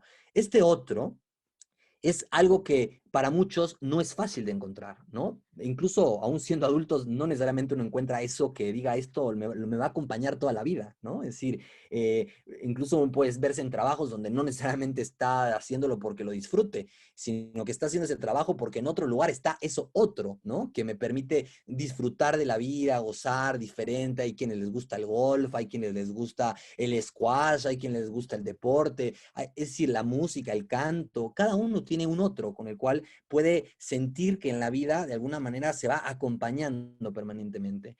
Y ese yo no sé del adolescente, cuando te dicen, oye, ¿qué quieres estudiar? No sé. Que, oye, ¿qué te gustaría hacer? No sé. Oye, es que no sé. Este no sé, que a veces es tan común escuchar en el adolescente, tiene que ver con esta imposibilidad de nombrar ese otro, de reconocerlo. Es que no sabe efectivamente, no sabe qué es eso otro que lo va a sostener en la vida. Y justo esta frase de Borges me gustó muchísimo, porque es esto, ¿no? Lo que nos podría decir cualquier adolescente cuando le preguntamos, bueno, ¿tú qué quieres ser, no? Bueno, y si insistes preguntándomelo quién soy, mi respuesta será que estoy tratando de descubrirlo. Y yo me pregunto si no estamos todos, aún siendo adultos, en ese proceso de descubrirnos todo el tiempo quién soy, ¿no? Es decir, ¿y qué es eso otro que me va a hacer sentir verdaderamente contento, ¿no? No es que no nos pase que en algún momento de la vida laboral uno no llega al punto del cuestionamiento y si eso es lo que quiere seguir haciendo. O si debía o debería haber regresado a poder hacer eventualmente cierta otra cosa que cuando adolescente soñaba con poder ser, ¿no? Es decir, esto otro a veces se encuentra no en la adolescencia, se encuentra mucho tiempo después. De ahí la dificultad para ellos de poder como tratar de hacer encajar todo, ¿no? La mayoría de edad con el tiempo de lo que llaman la madurez, por lo tanto la adultez y hacerte un profesionista. ¿Por qué? ¿No? Es decir, claro, es la cultura, claro, es muy difícil ir contracorriente, es muy difícil no hacer caso a ello. Sin embargo, es como, ¿qué tiempo podemos encontrar para poder procesar y elaborar esto que estamos hoy hablando con tanto detalle y detenimiento, ¿no? En ese sentido, ante las conductas de riesgo y ante la dificultad de encontrar a un otro, ¿no? A eso otro de lo que me sostengo en la vida, les propongo yo dos películas, una película y esta miniserie. La miniserie es la de Gambito de Dama, ¿no? Es una miniserie que habla de una chica que queda huérfana y a partir de quedar huérfana se va a vivir a un orfanato y ahí se encuentra, ¿no? Esto es lo interesante, se encuentra sin buscarlo, sorpresivamente, con un conserje que en el sótano juega ajedrez. Y el ajedrez la encapsula, ¿no? En eso que se vuelve eso otro para ella. Sin embargo, como pasa muchas veces en ciertos pues, clínicas psiquiátricas y orfanatos, a veces se les medica, ¿no? Se les prescribe ciertos medicamentos psiquiátricos y a ella se le medica con una serie de pues, tranquilizantes que producen cierto efecto hasta cierto punto alucinógeno. Y entonces, este partener en francés es esta pareja, ¿no? Se convierte para ella la droga, ¿no? El alcohol y el ajedrez, ¿no? Esta dificultad compleja, ¿no? Para quienes les gusta el ajedrez, la verdad se la recomiendo mucho, son 7 capítulos, pero que tiene que ver con esta cuestión también intelectual. En los adolescentes también decíamos el ejercicio del intelecto, estos chicos que están ahí leyendo y comiendo libros y procesando cosas, por ejemplo, hoy tan de moda la informática, ¿no? Es esta cuestión de encontrar los códigos, de descifrar, ¿no? Estos códigos, de construir o de construir, de desarmar la robótica en la prepa UP, por ejemplo, es súper famosa, súper exitosa, porque tiene que ver con este armar y desarmar cuerpos, ¿no? Cuerpos metálicos, cuerpos que tienen un funcionamiento, porque a veces para el adolescente el cuerpo es una máquina, ¿no? Muchas veces lo dicen, mi cuerpo funciona bien, ¿no? O mi cuerpo no me funciona, ¿no? Es decir, esta cuestión como de si hubiera algo, el orden de lo maquinario, y el cuerpo y la máquina es algo que se ha estudiado hasta en la filosofía, de esta como analogía, ¿no? Entre el cuerpo y la máquina. Pero esta cuestión de esta chica que va pasando por ciertos tiempos también, donde pues en soledad tiene que responder a una serie de preguntas a propósito también de su relación con el otro sexo, con los hombres, crece en un orfanato de puras mujeres, ¿no? Entonces, ¿cómo responder a eso, no? Y es muy interesante ver ciertos detalles en la serie de cómo ella se posiciona ante esas preguntas, cómo las va respondiendo y cómo desafortunadamente para ella, digamos, y por eso la imagen, ¿no? Ahí pero está también la droga que le daban, que no puede dejar porque siente que sin ella no puede crear, ¿no? Que no puede crear estas jugadas que aprende, y el alcohol, ¿no? Y el farmacón es un concepto también que se estudia mucho en la filosofía también, que venía también desde los griegos, pero que hoy es este como remedio que nos ofrece la sociedad de algo que inmediatamente nos puede curar, pero al mismo tiempo eso mismo nos puede causar un daño irreversible, ¿no? Mortal. Es como estos, pues no sé, estos fármacos también, a propósito de la palabra, ¿no? Los medicamentos también son drogas, ¿no? Hoy la prescripción de antidepresivos, de ansiolíticos, decíamos, y de somníferos, ¿no? De medicamentos que ayuden a dormir, también son propios de una sociedad que hoy pues se autoprescribe todo esto, pero que a la larga, pues mucha gente después tiene una dificultad tremenda de conciliar el sueño, por ejemplo, al dejar el medicamento, ¿no? O, un crisis como de abstinencia, ¿no? De este craving después de dejar una cierta droga psiquiátrica, no a partir de un trastorno, sino a partir de algo que la sociedad me ofrece, que con esto me puedo sentir mejor. Es como les pasa a los chicos de pronto con TDA, que estas metanfetaminas, ¿no? Que tienen, ¿no?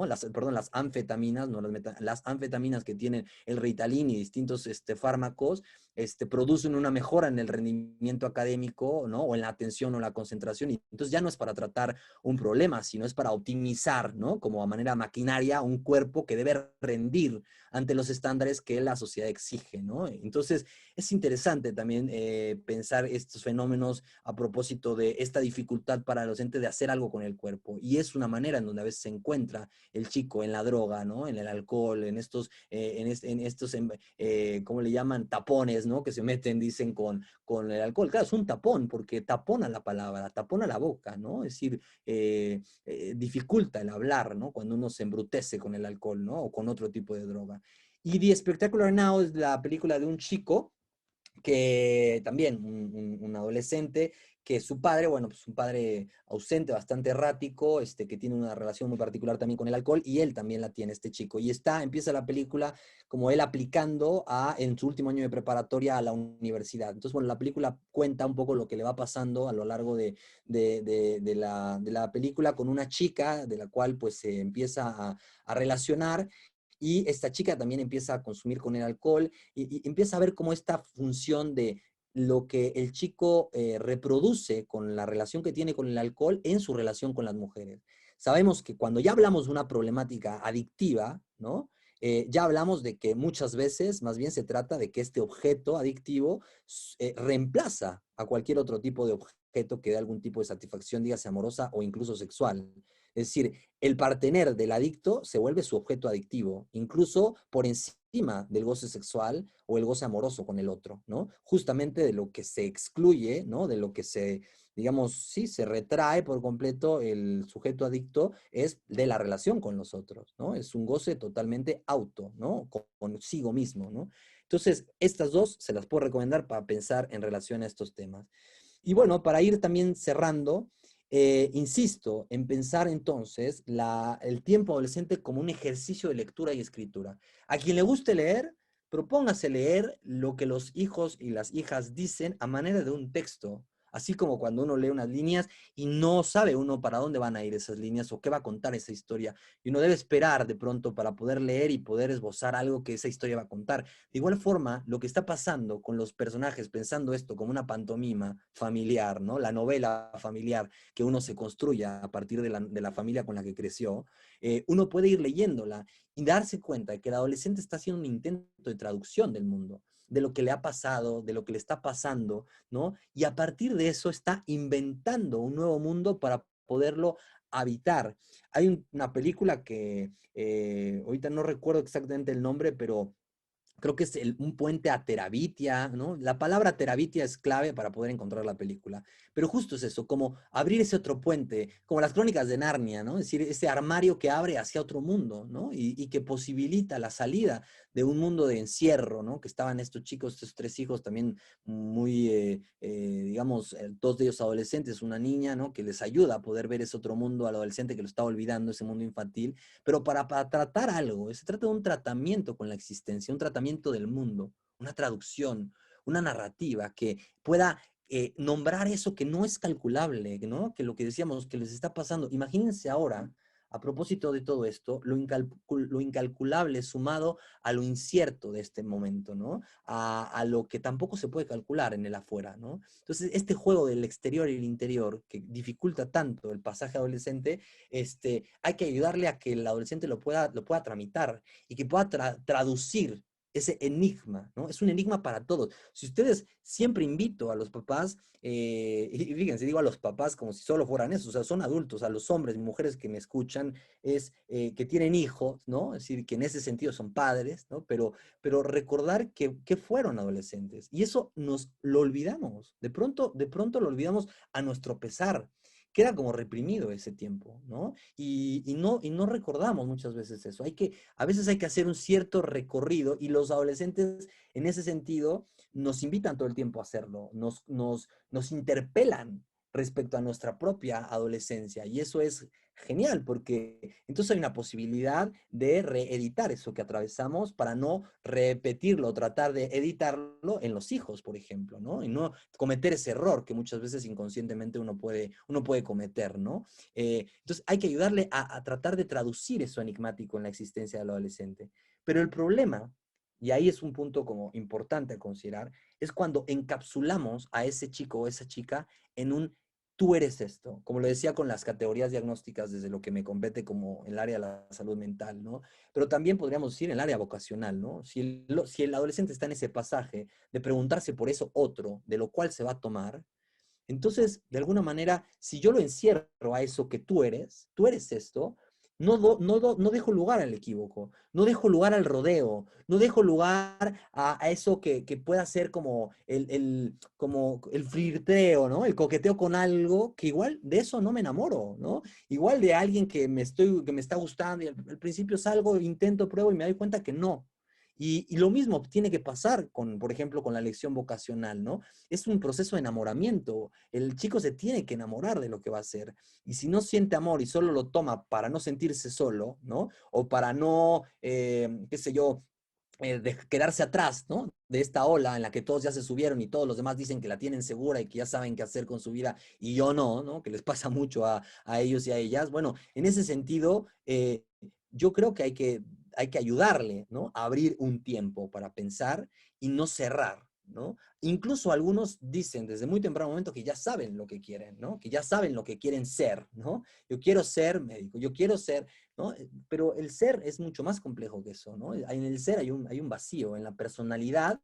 La palabra personne en francés, cuando uno dice il n'y a personne, es ahí no hay nadie, ¿no? Detrás de la personalidad, la palabra personalidad también viene de la palabra justamente de los griegos, ¿no? Del teatro clásico que representaban con caretas una serie de emociones, cuando en realidad el que está detrás de la careta no expresa justamente eso que la careta trata de decir. Es decir, hay un vacío en lo que llamamos personalidad. Entonces no podemos, digamos, tipificar y catalogar, eres esto, porque incluso, decíamos, aún siendo adultos, uno se da cuenta de pronto que eso que creía ser, tampoco lo éramos tanto. De ahí les recomiendo dos películas muy puntuales. Y a propósito de ser la prepa UP, tanto femenil como varonil, pues les propongo justo dos películas que son de varones y de mujeres. En la primera seguramente la han visto todos, si no es que la mayoría, La Sociedad de los Poetas Muertos, ¿no? En particular el Tú eres esto, ¿no? Para pensar, perdón, en relación a la historia de uno de los chicos, de uno de los personajes, ¿no? Donde el padre espera de él muchas cosas en relación al hermano mayor y desde que llega a la escuela el director le dice, tenemos grandes expectativas puestas sobre ti, no nos vas a fallar, ¿no? El plural, no nos, ¿no? El director y los padres, ¿no? En una especie como de alianza casi como sepultando toda posibilidad de un deseo nuevo en ese adolescente que apenas iba a empezar a estudiar la preparatoria, ¿no? Y por otro lado, este chico, pues empieza a encontrarse bueno, se encuentra con este maestro, Mr. Keating, un maestro subversivo que los induce a la poesía, ¿no? A la lectura, al amor, ¿no? A la seducción, al gusto por las palabras, ¿no? Al gusto por las mujeres, es decir, es subversivo y más en una época y una educación bastante conservadora, de puros varones, también en una institución. Y bueno, este chico se da cuenta que lo que le apasiona es justamente el teatro, ¿no? Y el padre le dice, no puedes hacer eso, no, tú no eres eso, ¿no? Tú eres más que eso, ¿no? Y uno podrá decir, bueno, esa frase es como de motivar al hijo, ¿no? Hay que decirle a la hija o al hijo, tú eres más que esto, ¿no? Tú puedes hacer más. No, es que el más en función de qué referente está dicho, ¿no? Es decir, en función de qué referente digo tú eres más o menos, o puedes ser más o menos. Es decir, ¿desde dónde estoy midiendo el más o el menos? ¿Me explico? Entonces, este chico, bueno, la tragedia es que se acaba suicidando, ¿no? Es una escena muy compleja, muy dura, ¿no? Y por otro lado está la sonrisa de la Mona Lisa, digo, y no por este personaje únicamente, la Sociedad de los Poetas Muertos es muy rica, la verdad es que es súper buena película y muy interesante para pensar también un poco el pasaje por la prepope varonil, ¿no? La verdad es que es muy interesante. Y la otra tiene que ver con esta película Julia Roberts, que es una escuela de mujeres, ¿no? Donde justamente ella viene a darles ahora historia del arte. Y justamente en esa época, en ese tiempo, las chicas, bueno, pues tenían una idea sobre lo que es ser una mujer. Y ella abre la pregunta, ¿no? La pone en cuestión, la suspende, ¿no? Es decir, les dice, a ver, pongamos en entredicho lo que es ser una mujer. ¿Qué representa ser una mujer para cada una de ustedes? Y claro, la cultura, la sociedad, la familia, la educación, la escuela, la moral, todo se cruza y empieza a ser un revoloteo muy tremendo, pero finalmente a veces es ese punto de donde uno hace este tipo de preguntas que para ellos pueden ser a veces con un desenlace trágico, cuando no se posibilita abrirlas, o un desenlace a veces un tanto errático por un tiempo, hasta que encuentra cada uno el lugar y su propia fórmula. En ese sentido, yo les quise compartir hoy, seguramente también la han visto, pero quiero compartirles dos pedacitos, ¿no? Pedacitos, recortes de esta película de Karate Kid, y tienen que ver con que para el tiempo del adolescente, para el tiempo, ¿no? El adolescente, el tiempo tiene una particularidad muy diferente a la nuestra, ¿no? Es decir, el tiempo y el adolescente se llevan con demasiada prisa. No es tan fácil para el adolescente soportar la espera, ¿no? Y menos ahora, ¿no? Menos en el tiempo pues, de esta sociedad de inmediatez. Incluso regresando a lo que habíamos visto en la sesión anterior a propósito de la frustración, el otro día pensaba que quizá por eso es tan elevado la experiencia afectiva de la frustración en este tiempo, porque justamente de eso es algo también, además de estructural en el tiempo adolescente, es de lo que más cojean nuestros chicos ahora, ¿no? Es decir, los chicos y chicas de este goce inmediato, ¿no? Del contéstame ahora, del ya me viste, del no me dejes en visto, ¿no? Tiene la palomita azul, ahí estás en línea, entonces contesta. Entonces, esta cuestión de que el otro tiene que estar ahí todo el tiempo, omnipresente y responder al instante, ¿no? Como responde, ¿no? El consumo ahora, la sociedad del consumo, en la inmediatez es la satisfacción que les proporciona. Entonces, ante esta prisa, y que quieren estar siempre en lo último, y por lo último puede ser como lo último de la moda, como lo último del último gadget, como lo último del último juego, del último, la última consola que haya salido, como lo último también de dejar las cosas al último, como de dejar las cosas al límite, al último día estudio antes ¿no? del examen, a lo último hago las tareas. Es decir, esto de jugar con lo último tiene que ver con también jugar con algo del orden de los límites. Pero esta película me parece extraordinaria respecto al lugar que el señor Miyagi, ¿no? Este hombre que además es asiático, tiene que ver con una representación de que este hombre viene de otro mundo, ¿no? Es decir, es una película americana, pero el tipo este es un tipo asiático que es como venir de otro mundo, ¿no? Venir del otro lado del mundo, como de un lugar aparte, un extranjero, ¿no? Así como decíamos, el adolescente se siente extranjero, ¿no? En su propio cuerpo y parece que tiene que aprender a hablar otra lengua, ¿no? Distinta. Este hombre le viene a enseñar a Daniel, este personaje principal, a hablar otra lengua, ¿no? Hablar la lengua del karate, ¿no? Que tiene que ver con disciplina, que tiene que ver con muchas cosas. Sin embargo, es una figura que representa a alguien fuera del tiempo. Es no es tan viejo Miyagi, ¿no? O sea, lo podemos ver viejo, pero es como un viejo más allá del tiempo, ¿no? Como un viejo sin edad. Que tiene otra filosofía, que no enseña karate, dice Daniel, pero que al fin al mismo tiempo le acaba enseñando muchas cosas, no solamente algo en relación al karate. Entonces voy a ponerles la imagen, con esto quiero ilustrar cómo él lo entrena, cómo lo va dirigiendo para poder suspender la urgencia de inmediatez en un adolescente.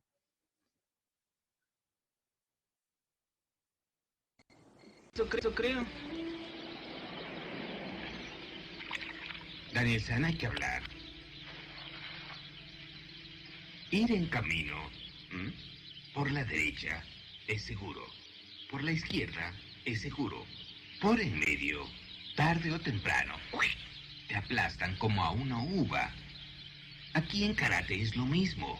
Si practicas karate, hazlo. Si no practicas karate, no. Si practicas karate a medias, como a una uva. ¿Entiendes? Sí, entiendo. ¿Estás listo? Estoy listo. Sí. Hagamos un pacto secreto. Yo prometo enseñar karate. Esa es mi parte. Tú prometes aprender. Yo digo, tú haces. Sin preguntar. Es tu parte. ¿Hecho? Hecho. Sí. Primero lava todos los autos. Después cera. ¿Pero por qué tengo que lavar todos los autos?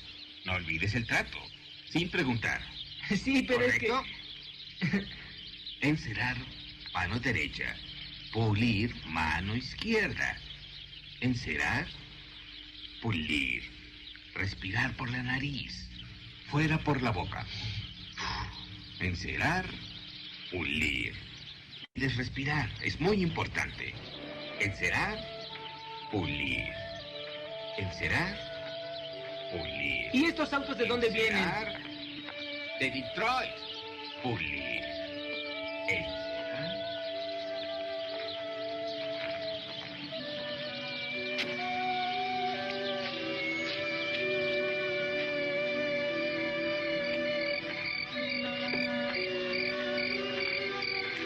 No. Encerar, mano derecha haciendo un círculo. Pulir, mano izquierda, círculo. Encerar, pulir. Aspirar, expirar. Encerar, pulir. Encerar, pulir. Encerar.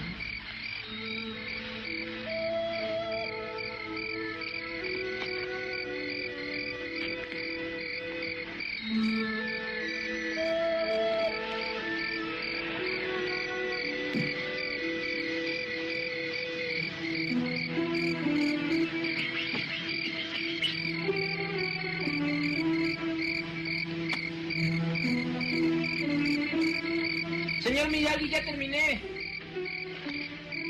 ¿Quiere venir a verlos? Señor Miyagi. Señor Miyagi. Señor Miyagi. Hola. Señor...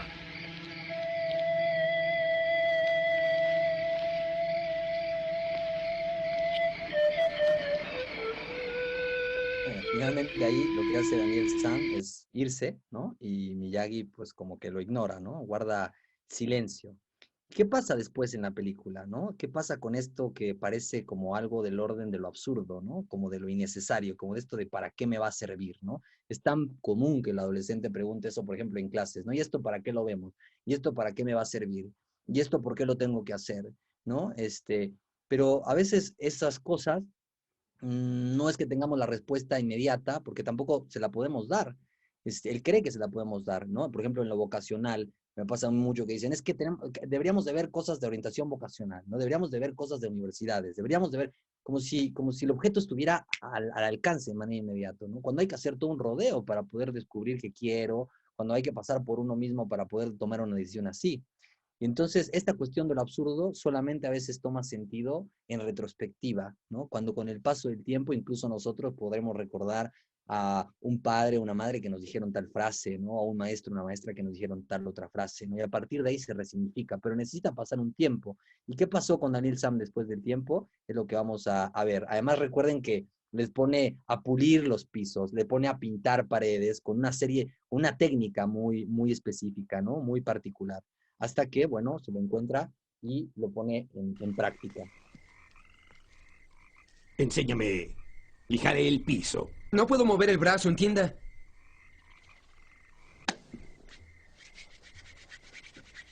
Oiga, ¿qué está haciendo? ¿Qué? ¡Au! ¡Ah! ¡Ah! ¡Au! ¿Qué está haciendo? Ahora enséñame. Lijar el piso. ¿Cómo hizo eso? ¡Hazlo! Lijar el piso. Ujú. No hagas eso. Arriba. Enséñame. Lijar el piso. Lijar. Lijar el piso. Lijar el piso. Círculo grande, lijar el piso. Lijar el piso. Ahora muéstrame encerar, quitar cera. ¡Ay!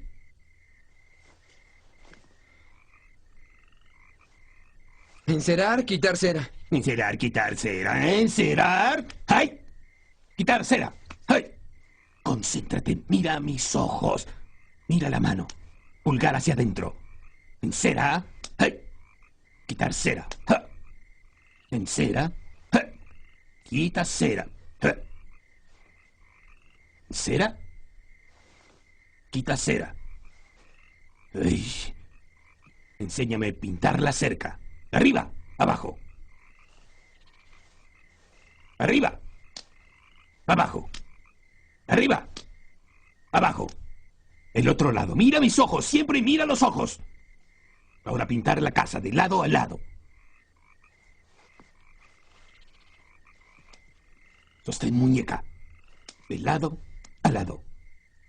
De lado a lado. Bien. Ahora en cera, quitar cera. ¡Ay! ¡Ay! ¡Ay! ¡Ay! Ahora pintar cerca. ¡Ay! ¡Ay! ¡Ay! ¡Ay! Ahora de lado a lado. ¡Ay! ¡Ay! ¡Ay! ¡Ay! Ahora lijar piso. ¡Ay! ¡Ay! ¡Ay! ¡Ay! ¡Ah! ¡Ah! ¡Ah! ¡Uy!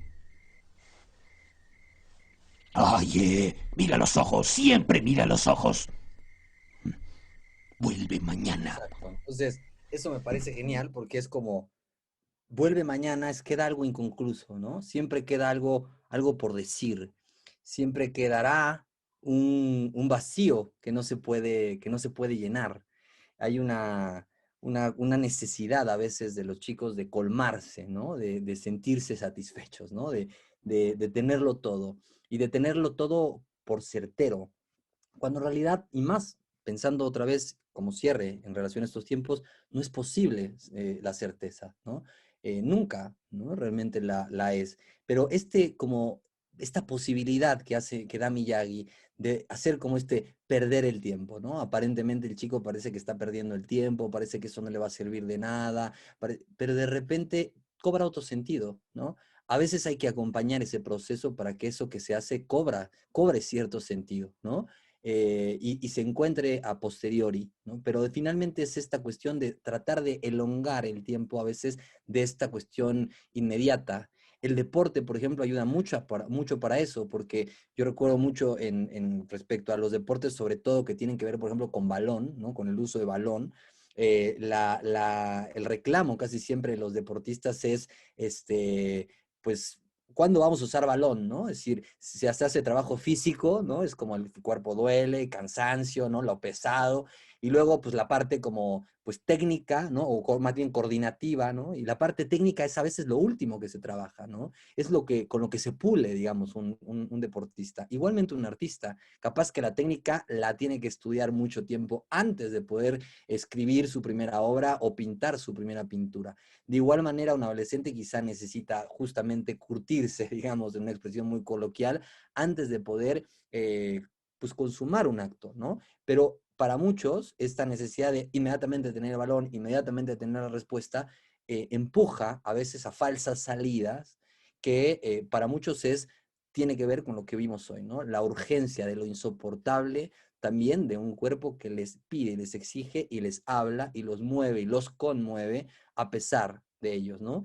Y bueno, yo con esto cierro y les recomiendo, además de que esta serie la recomiendo siempre, en particular y por los tiempos y además que me planteé no hacerlo, edité yo un video que les podría hacer llegar por medio de Teresita, pero que también, si no, lo pueden simplemente ver en Netflix. La serie de Merlí, en la temporada 2 el capítulo 9 tiene un capítulo particular donde estos chicos, los peripatéticos, algunos de ellos, son castigados a propósito de ponerle una araña a la maestra de historia que les caía muy mal. Y entonces son castigados dejándolos en el instituto por 6 horas, ¿no?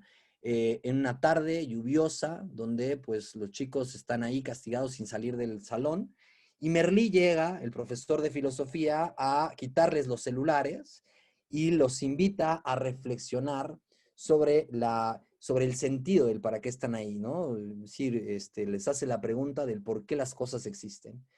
Y claro, el capítulo cuenta varias cosas de la serie. Yo lo que hice con el video que les puedo compartir fue editar el capítulo, pero cuando me di cuenta las escenas donde trabajan este asunto de lo adolescente, el ocio y su invención, ¿no? Que fue como yo lo intitulé, digamos, este capítulo, eh, tiene que ver con que, bueno, pues duró como 20 minutos, por eso no se lo pongo, ¿no? Entonces, al final es como cómo los chicos van a ir pudiendo hacer a lo largo del día distintas formas de perder el tiempo, podríamos llamarlo, ¿no? De no haberse como ocupado aparentemente en nada más que pensar, quedar, guardar silencio, de repente jugar, de repente salieron, se mojaron, corrieron en los pasillos, hasta que empezaron a tratar de esbozar la pregunta y a preguntarse sobre lo que Merlí quería y en relación a especular ciertas cosas, a molestarse.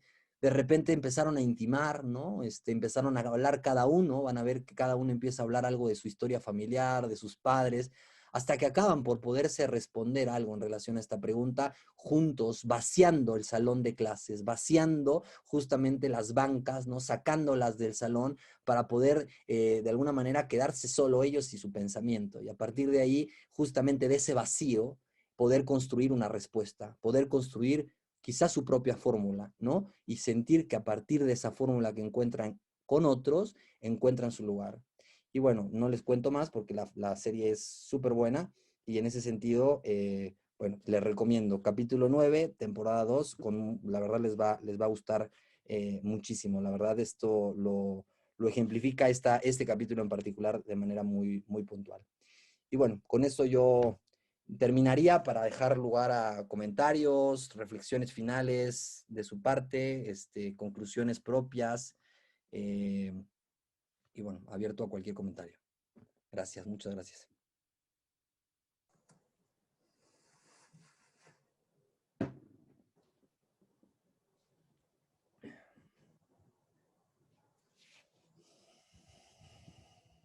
Bueno, parece que Ahí veo un más ajedrez. bien te Genial. están dando las gracias.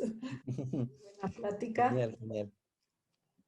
Bueno, si no hay preguntas, yo quiero agradecerle a Javi por estas 4 sesiones magistrales, la verdad, que nos da mucho que pensar, mucha tarea, ver las series, reflexionar sobre los libros que siempre nos cita. Esta de La muerte en Venecia fue una de las primeras películas de bella arte cinematográfica que vi cuando estaba más joven. En los esta salió y la verdad la compartí mucho. Yo además me casé muy joven, la vi con mi esposo ya. Se me hizo además muchos cuadros como del impresionismo y se las recomiendo muchísimo. Es toda esta parte reflexiva que nos hizo Javi. Y bueno, y esta fenomenal película que me cansé de verla varias veces con mis hijos y siempre querían la misma, como el cuento ese que les cuento, así que lo quieren volver a oír. Es una magnífica película, la verdad, da mucho que pensar. Y esta última reflexión que dijo Javi también de esta serie de Merli, que sí es cierto que me acuerdo de ese capítulo que es muy interesante. Pues bueno, sin más no tiene nada que decir. Queremos que ya Javi pues nos despida, nos diga algo. Y muchas gracias, ¿no? Muchas gracias a todos por su compañía, por este mes que nos acompañamos, pues ahora sí que cada martes. Creo que la verdad, pues para mí fue una experiencia muy grata trabajar este curso, se los digo con toda honestidad, porque creo que, pues bueno, o sea, me ayuda a mí como profesional y como ser humano, ¿no? Poder como reflexionar todo esto. Creo que los voy a extrañar, porque ahora creo que, bueno, pues más difícil la distancia y no verlos y no poder, estar con ustedes y, bueno, platicar de manera informal, ¿no? Sin esta rigidez de los cuadritos. Pero bueno, para mí fue un gusto. Les agradezco mucho haber perdurado, quienes perduraron las 4 sesiones, quienes incorporaron a una al final o como sea, pues gracias por el tiempo, por la escucha. Creo que finalmente no es fácil tampoco escuchar en estas modalidades. Hoy se ofrecen 1.000 millones de cursos online y ya uno no sabe ni qué tomar ni a qué hacerle caso, ¿no? Entonces, la verdad, bueno, solo decirles que lo disfruté, me traspolan hacia la afuera ahora que estamos en el encierro y gracias por su presencia desde donde No están. nos Pues puedo hablar más. Muchas gracias, muchas gracias. vamos a tener más de Javi, pero ya en febrero, ¿ok? Ahorita vamos a descansar de cursos para que empiecen a relajarse junto con los chicos que ya pronto vienen vacaciones. Y si Dios quiere, en enero les pondríamos el link de la inscripción de los cursos y por supuesto que tendremos todavía mucho Javi, mucho Ya nada Javi más en el segundo semestre. siempre me gusta decirles que además de la experiencia, lo que trabajo, lo trabajo con bases, digamos, de literatura o textos, así como les recomendé, les podría y me gustaría nada más para que sepan desde dónde esto fue trabajado, recomendarles quien les interese, ¿no? Hay hay un artículo, que se llama Crecer en tiempos de COVID, que está en un periódico español que se llama El País, y tiene en Spotify hay un podcast de esto, ¿no? La verdad es que, digo, yo este artículo se los puedo compartir también vía Teresita, yo tengo el documento, es más, creo que ahorita se los podría compartir el link para que ustedes puedan accesar directamente al link y escuchar. Lo que hicieron fue en España preguntarles a distintos adolescentes, chicos y chicas de distintas edades, un poco la experiencia del confinamiento y también del regreso, ¿no? Ahora que se desconfinaron en España en un tiempo, ¿no? Es muy interesante porque hablan de muchas cosas que tocamos y, bueno, pues como siempre los libros abiertos al mundo, ¿no? Que pude trabajar en esta ocasión, sobre todo el de la adolescencia, esa edad decisiva, de ahí saqué también el tema de Daphne y Chloe, de esta fábula que les leí, y bueno, estos textos por si a alguno les interesa, quizá algunos, estos, el naranja y el rosa son un poco más teóricos, más densos, pero la verdad es que estos dos, los de mi hijo adolescente y El secreto de la adolescencia, son muy fáciles de leer, muy aterrizados a los padres. El de Padres e Hijos de Ricardo Rudolfo es excelente, ¿no?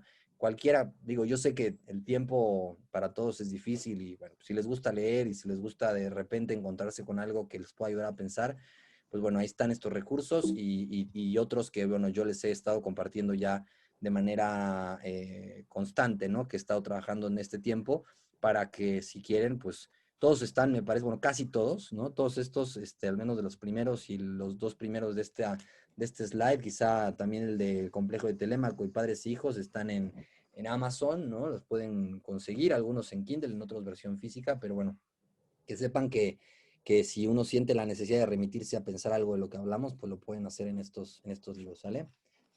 Y bueno, muchas gracias. Muchas Pues gracias. muchas gracias, Javi. Buenas noches a todos. Cuídense, que estén muy Gracias por bien. habernos acompañado. Bye bye, cuídense. Muchas Gracias, gracias. Javi. Bye, bye, bye. Bye. Gracias, hasta luego. Hasta luego.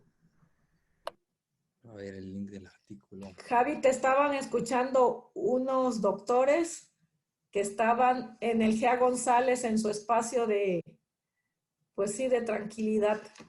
Ah, genial. Desde el GEA González, el hospital, Ah, ¿ok? increíble. Increíble, Y increíble. además te ponen en altavoz y te oyen sus compañeros. Ah, bueno, pues sí, ya que nos comenten qué piensan, a ver si no se No, dormían además en qué horario de bueno guardia. para ellos descansar un ratito de tanto enfermo que tienen que ver. Claro, claro. Porque es hospital COVID. Sí.